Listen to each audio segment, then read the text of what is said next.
Subscribe to our channel by clicking the subscribe button.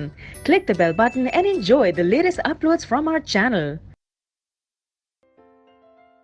Question 14. Classify the given solutions A to F with given pH values into alkalis and acids. हमें कुछ A से F तक solutions given है और उनकी pH values given है. हमें बताना है इनमें से alkali कौन सा है और acid कौन सा है.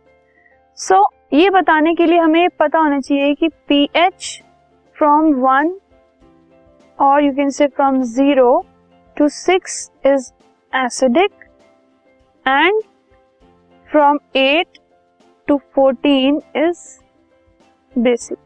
इसको ध्यान रखकर हम इस क्वेश्चन का आंसर देंगे. फर्स्ट है A की 11 is greater than 8, so that means it is an alkali.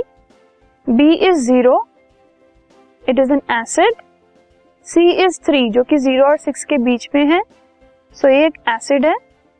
D भी 6 है, that means it is also acid क्योंकि 6 जो है वो last point है acid का. E is 8 which is the starting point of alkali. F is 13 जो कि 14 से कम 8 से बड़ा है, that means it is an alkali.